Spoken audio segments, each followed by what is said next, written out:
Bien, muy buenas tardes. Les doy nuevamente la más cordial bienvenida a esta cuarta versión del Congreso Futuro Maule 2020. Ideas para un nuevo mundo. Congreso Futuro busca ser un lugar de encuentro para abrir espacios de discusión respecto a la sociedad que queremos construir, con el fin de seguir conectando a la sociedad con el conocimiento y así contribuir a las reflexiones sobre el presente y el futuro en todas sus dimensiones. Les quiero recordar que esta versión del Congreso Futuro que estamos desarrollando desde el Teatro Regional del Maule también está siendo transmitido vía streaming a través del Facebook de la Universidad Autónoma de Chile y también a través de las redes sociales de la Corporación Regional de Desarrollo Productivo. Esta mañana vivimos 3 bloques con invitados nacionales e internacionales. Abordamos lo que fue democracia, la inteligencia artificial y astronomía. El bloque de esta tarde es un solo bloque y está vinculado a lo que es el cambio climático. Para comenzar este tercer bloque vinculado al cambio climático, los voy a dejar con quien va a ser de moderador de esta etapa. Va a presentar y va a compartir con nuestros invitados y a su vez también al término de las presentaciones va a haber un conversatorio de moderación en el cual ustedes también van a poder participar, levantando la mano y emitiendo alguna consulta o pregunta que deseen realizar. Ella es académica e investigadora de la Universidad Autónoma de Chile, es brasileña de nacionalidad y es la moderadora del panel que dará paso a escuchar las teorías y las opiniones respecto a diversos temas por parte de 4 invitados especiales. El doctor Luis Morales de la Universidad Autónoma de Chile, el señor Patricio González Colville de la Universidad de Talca, el señor Fabio Labra de la Universidad Santo Tomás y Julien Van Hult de la Universidad Católica del Maule. Quiero que recibamos con un cariñoso aplauso a la doctora Fabián Manque, moderadora del cambio climático.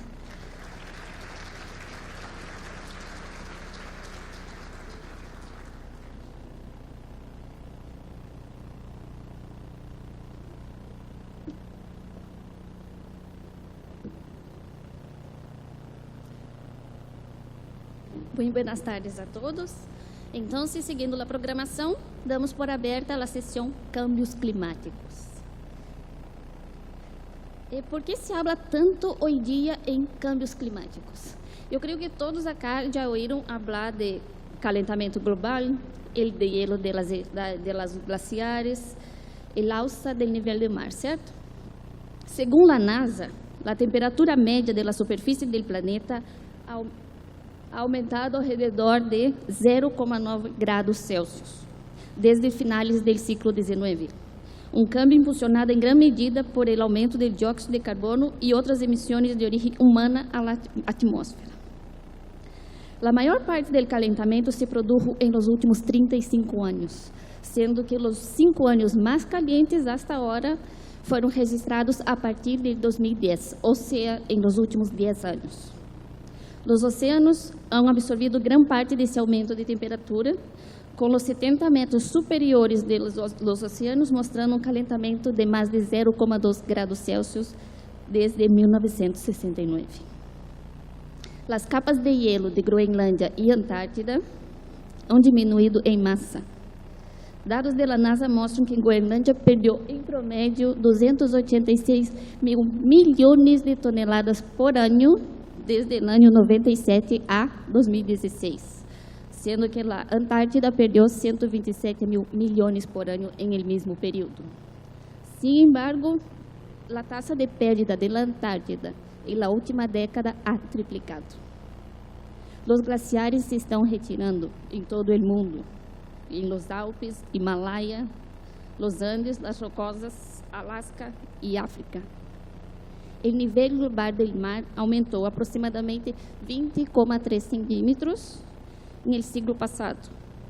Sin embargo, a taxa em las últimas 2 décadas foi quase o doble do medido no século passado.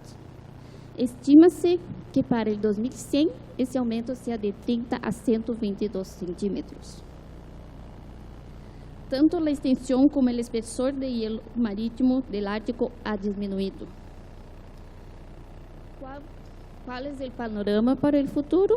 Bueno, los posibles efectos futuros del cambio climático global incluyen los incendios forestales más frecuentes, períodos mais prolongados de sequía em algumas regiões e um aumento da quantidade, duração e intensidade das tormentas tropicais. Hoje mesmo estamos Duration, um intensity. gigantesco incêndio florestal. Mesmo com toda essa informação disponível para o público, por que aún há pessoas que dudam dos cambios climáticos e se fazem a seguinte pergunta: se o mundo se está calentando, por que hace tanto frio em inverno? ¿Por que há olas de frio? E a resposta é simples. Há uma diferença entre tempo e clima. Tempo, o tempo local do dia que sucede o prazo curto de tempo, ou seja, o dia de hoje, de semanas, ou dias, sim? Mientras que o clima se refere a como se comporta a atmosfera durante um largo período de tempo, ou seja, anos, décadas. De certa forma, se pode dizer que o clima é um largo período de tempo.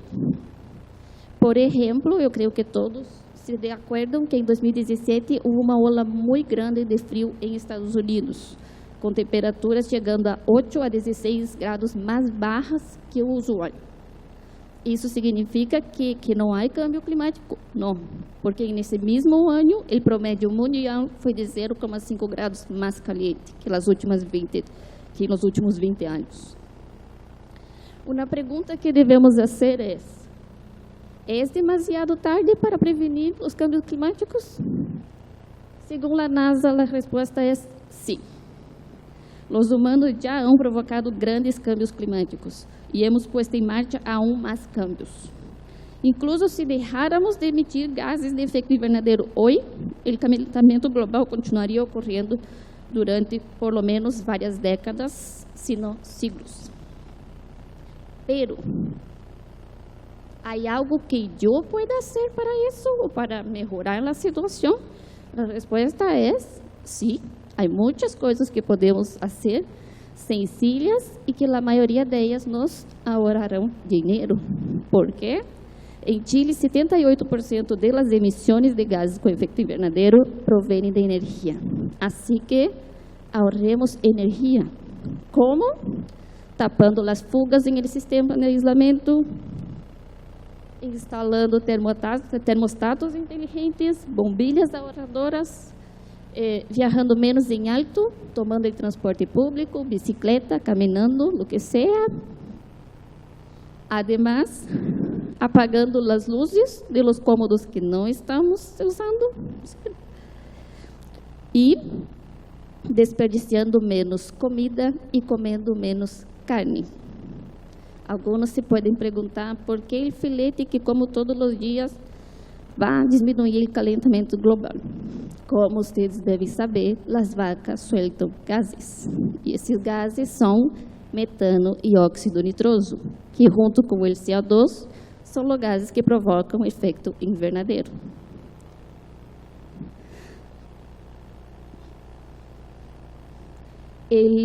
A nível mundial, a ganaderia e a agricultura representam 24% das emissões desses gases. Em Chile, esse nível é de 10,5% solamente. Pero quizás a maior contribuição que podemos fazer para baixar esses números seja viajar menos em avião. 1 ou 2 viagens menos por ano compensaria todas as outras coisas que podemos fazer juntas. Outras perguntas que podemos fazer, que devemos fazer como público são: qual é o cenário mais otimista e o pior de los casos? Que tanto subirão os mares? O sol está causando o calentamiento global? São confiáveis as predições? E, finalmente, há lugar para esperança? E, por supuesto, qual é a política adotada por el governo chileno para reduzir a emissão de gases invernadeiros? Para contestar a essas e demais perguntas do público, invitamos para vir hoje acá a 4 investigadores da área acá de la región del Maule. El primero que vamos a llamar al escenario es el doctor Luis Morales. El doctor Luis Morales es académico del Instituto de Ciencias Biomédicas de la Universidad Autónoma de Chile, sede Talca. El doctor Morales es ingeniero bioinformático, doutor em Ciências, menção Engenharia Vegetal, Genética Vegetal, diretor do Laboratório de Investigação Multidisciplinária da Agroindústria da Universidade Autônoma. Seus interesses de investigação se centram em aspectos da bioquímica, a biologia molecular e a fisiologia durante o processo de maduração de frutos, relacionados com o processo de perda de firmeza, a biossíntese de compostos voláteis e o processo, o estresse por sequia. Recebamos com um forte aplauso ao Dr. Luis Morales.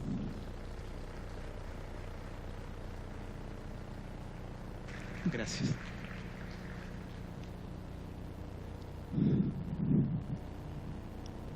Bueno, vamos a partir. Primero que nada, muchas gracias, Fabiana, por la presentación.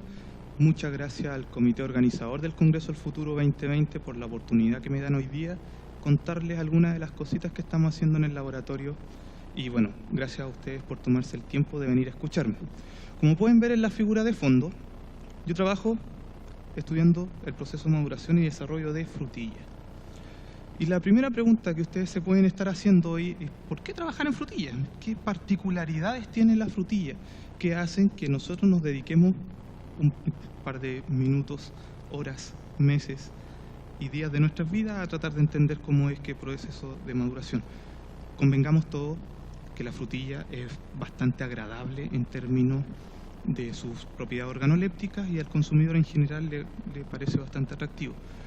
Es, de hecho, uno de los frutos más consumidos en fresco dentro del mundo, con 4,5 millones de toneladas en general.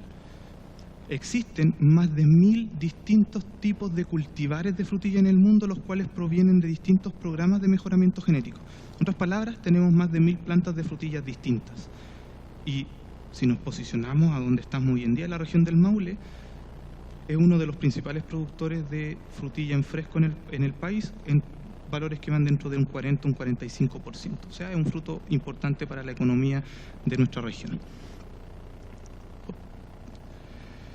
Considerando esto, nosotros nos propusimos la idea hace un par de años de ir a conversar con distintos productores locales de la zona principalmente de Curanipe, Peyúgue, Chanco, y encontramos un productor, don José Jara, el cual tenía una particularidad que era bastante atractiva para nosotros, y era que en un mismo predio, en un mismo campo, un mismo clima, tipo de suelo, condiciones de manejo de cultivos similares, 4 de estos tipos de frutillas distintas en las mismas condiciones: Camarosa, Monterrey, Cristal y Pórtola.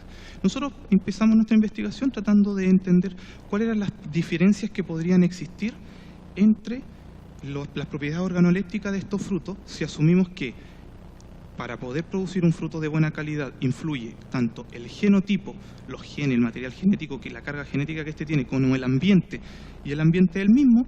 Esas diferencias que ustedes ven, por ejemplo, en tamaño, en forma, en color, vienen dadas por los genes que están expresándose en dicho fruto. Así empezamos nuestro estudio y podemos determinar, por ejemplo, en el panel de allá arriba, el panel A, es que vimos cómo se iba ablandando este fruto a lo largo del tiempo y encontramos algunas diferencias. Por ejemplo, Monterrey y Pórtola se ablandaban más que Camarosa y Cristal. En términos de pH, a medida que el fruto madura, no habían diferencia. En términos de peso y tamaño del fruto, tampoco había más diferencia.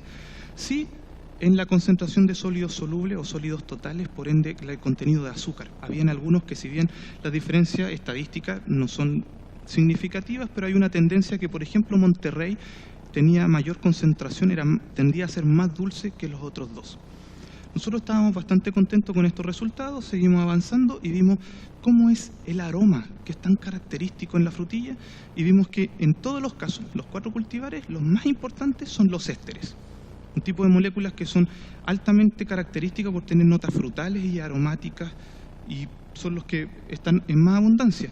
Pero hay diferencia entre ellos. Si yo los comparo en términos de características, podemos ver que Cristal es el que menos ésteres produce. Monterrey y Pórtola de nuevo empiezan a resaltar como los que más ésteres estaban produciendo, los más aromáticos. ¿Qué pasaba con el color? Bueno, si bien todas las frutillas tienden a ser rojas, habían diferencias en las tonalidades de los distintos tipos de rojos que estamos expresando. Unos rojos más anaranjados brillantes, otro un rojo más hacia el púrpura, hacia el marrón. Por ejemplo, como era el caso de Monterrey, que era más hacia los morados, y Cristal era más rojo anaranjado brillante.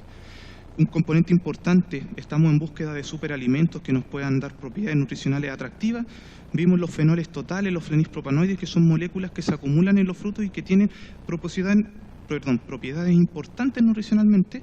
Y vemos que también habían algunas diferencias con pórtola, tal vez el menos nutricionalmente importante. La antocianina, que son moléculas características por poseer una gran capacidad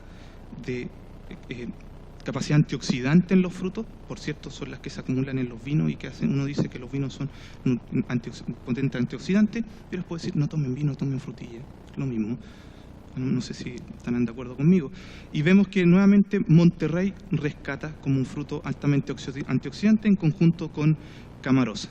Y hasta ahí nosotros trabajábamos en colaboración con investigadores de la Universidad de Talca, el doctor Patricio Ramos específicamente y su grupo de trabajo. Estábamos bien contentos porque éramos capaces de decirle al productor, ¿sabe qué? Un productor, si usted quiere un fruto que esté en la mesa de su consumidor más tiempo, o sea, que se ablande menos, usted plante Camarosa.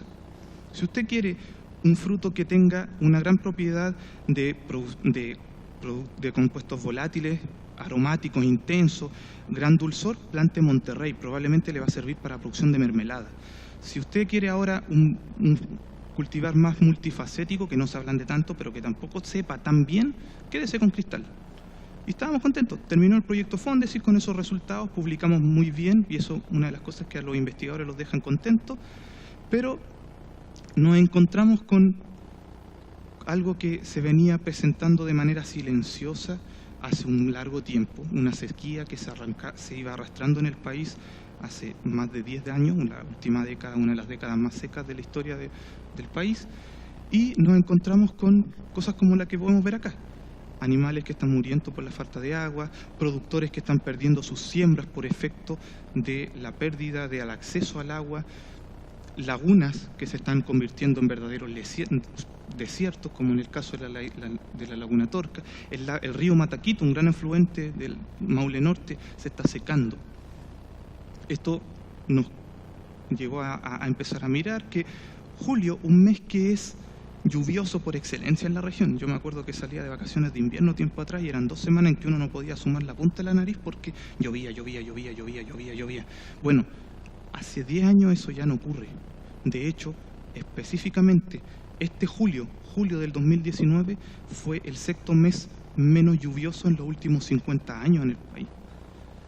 Si miramos, como decía Fabián en un comienzo, por otro lado la temperatura del país ha ido creciendo paulatinamente a lo largo de los últimos años.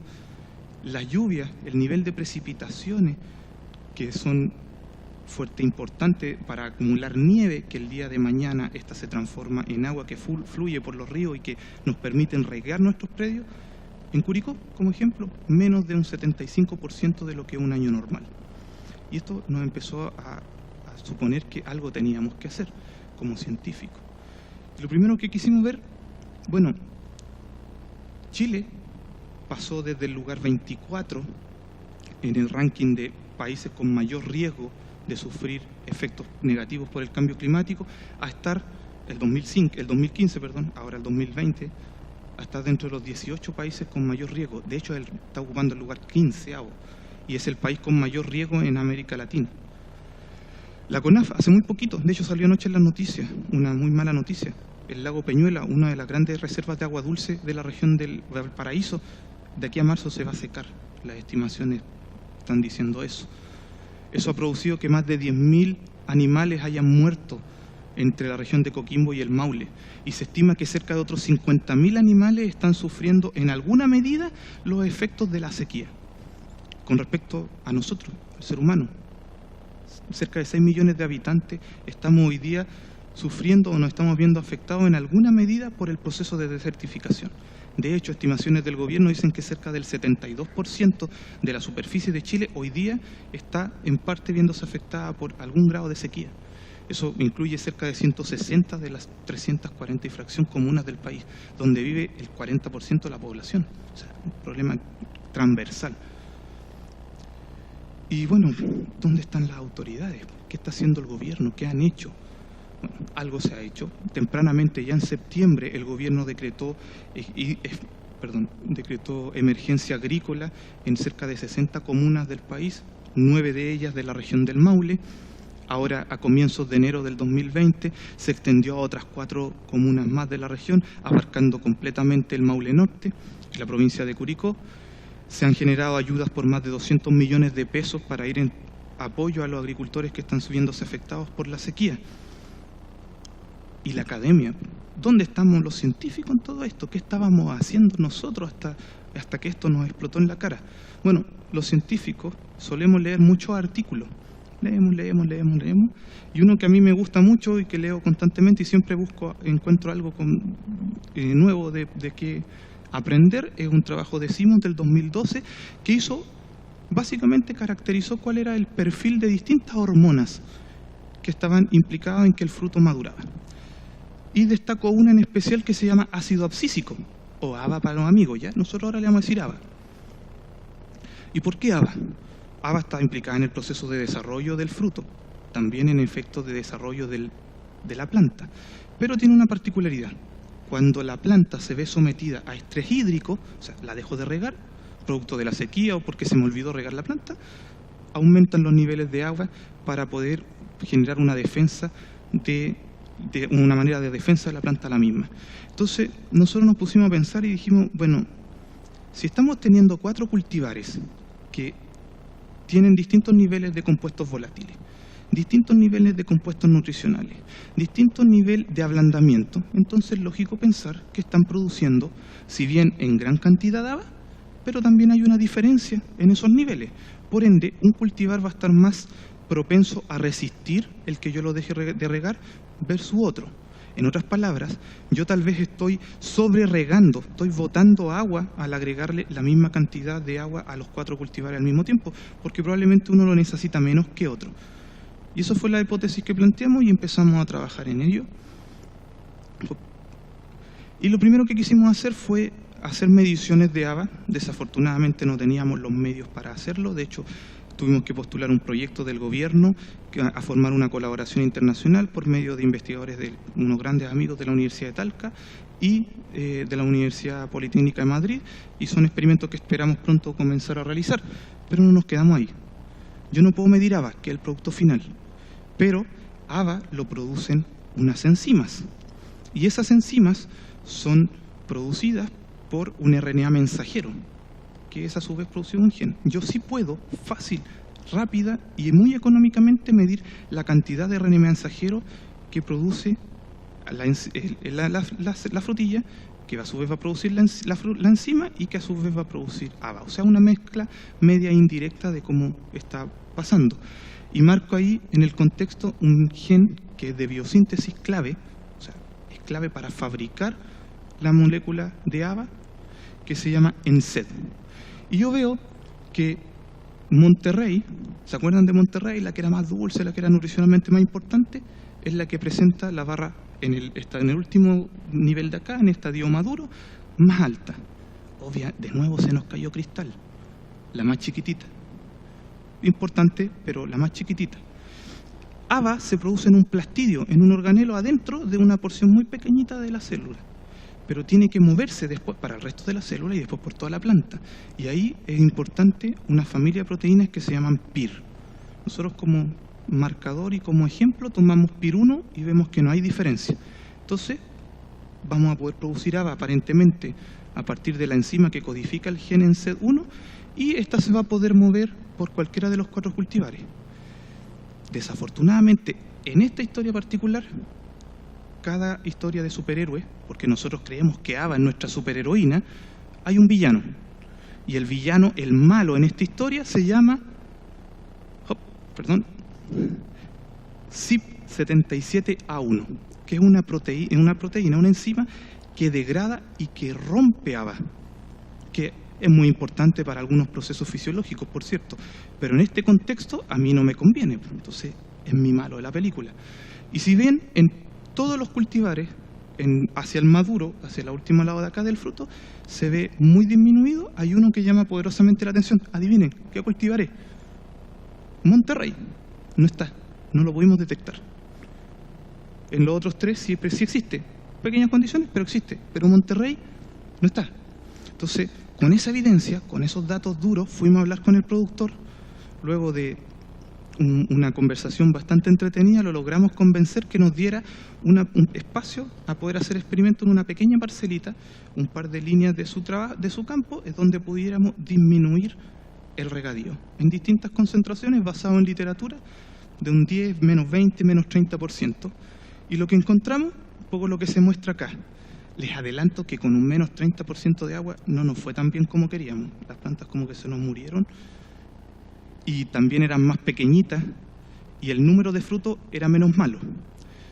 Afortunadamente para mí, con menos 20%, que es el gráfico, si vemos allá en peso acá arriba, no hay diferencia con menos 10 y en condición normal.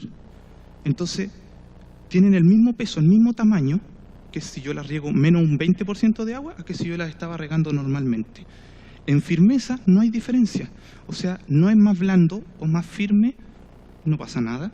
El pH sigue siendo el mismo, los sólidos solubles, el nivel de azúcar también es lo mismo, o sea, no es menos dulce, no cambia nada, solo cambia en los fenoles, que se acuerdan que yo les dije que si se acumulaban más, eran nutricionalmente más importantes. Entonces, si vamos a tener un efecto, este incluso es positivo. Las antocianinas, en el último gráfico de acá, vemos que en menos 20 y en menos 30% se acumulan más. Claro, está descrito en literatura que las antocianinas se acumulan más cuando uno está en proceso de sequía, entonces eso no era muy raro. Pero al productor yo le puedo decir, ¿se da cuenta, don José? Riéguela un 20% menos, va a tener el mismo tamaño, nutricionalmente van a ser mejores, va a tener el mismo número y va a estar ahorrando agua. ¿Para qué? Para redistribuirla a otros cultivos o para ayudar al planeta gastando un 20% menos de agua. Eso fue la temporada anterior, 2018-2019. Este año quisimos ir al campo para ahora, como teníamos datos preliminares que eran bastante interesantes, aplicarlo a los otros 3 cultivares y ahí nos encontramos con una noticia no tan buena, pero también muy buena. Es que cuando llegamos a hablar con el productor nos dice, ¿sabe qué, don Luis? Estoy tan contento con lo que me dijo que saqué todas las Cristal y ahora tengo pura Monterrey. Chuta. Entonces, ¿eso qué hago? Porque ahora voy a tener que escribir los papers, las investigaciones, los proyectos con la comparación de 3 cultivares nuevas, pues porque el otro ya no está. Pero me queda la satisfacción de que hemos ayudado de manera directa a un productor. Como ustedes saben, esto se va transmitiendo. Hay muchos otros productores que se han acercado a conversar con nosotros a la universidad, a los cuales estamos asesorando, de Curanipe, de Chobellén, y estamos pudiendo entregarle valor para que el día de mañana ellos ya no planten el cultivar según si está nublado o hace sol, o si tiro una cara o me sale caro sello, sino que están tomando información basada en evidencia y en evidencia científica. Quisimos ir más allá y los científicos a veces no nos va tan bien y solemos equivocarnos, hay que ser humilde y lo quería contar. ¿Qué pasa si yo le agrego exógenamente haba? Le agrego haba para que tenga como una especie de probiótico, no voy a decir marcas porque un chamito, uno al día, no, eso yo no lo dije, pero para que esté predispuesta a estar aún más y a ver si con 30% lo mejorábamos. Y ahí no nos fue tan bien, eso lo hicimos en el laboratorio y tuvimos una alta mortalidad de planta, o sea, se nos murieron casi el 20% cuando agregábamos 100 milimolares por litro, hasta cerca de un 70% cuando agregábamos 250 miligramos por litro. O sea, claro, era lógico, por eso no lo probamos primero en el laboratorio, porque era una carga tan fuerte de haba y haba está implicado en tantos procesos que la planta se le ocasionaba un desorden metabólico y se terminaron muriendo. Chuta, ¿qué hacemos? Bueno, como dice el Congreso del Futuro, ideas para un nuevo mundo. Yo creo que esta es una buena idea para un nuevo mundo. Me la sigo jugando por aquello, pero creo que la forma de aplicar no fue la correcta. Y nos fuimos de nuevo a leer artículos científicos y encontramos que en la biomedicina hay una rama que está un poco más desarrollada que en el área de agrícola y que es desarrollar nanopartículas que encapsulen un fármaco, uno se toma el remedio y liberan controladamente en pequeñas dosis el fármaco para que nosotros nos sentamos muy bien y no tengamos que estar cada 4, cada 6, cada 8 horas tomando un remedio. Si uno lo toma una vez, ese es el principio.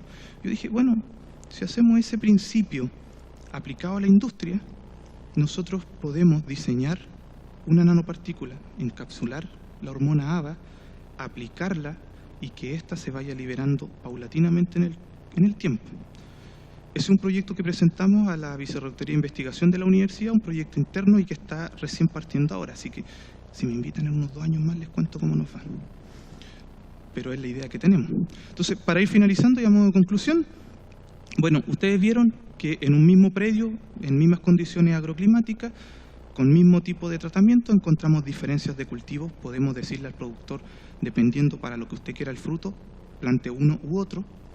De manera positiva logramos reducir hasta en un 20% los niveles de agua al momento de regar sin alterar negativamente las distintas propiedades organolépticas. Y como les decía, si bien agregar ABA exógena produjo una alta mortalidad de plantas, nosotros seguimos jugándonos con la idea de que esto en algún momento va a funcionar, básicamente porque en otros cultivos sí ha funcionado, pero hay que buscar otra forma, otra vía de administrar la hormona.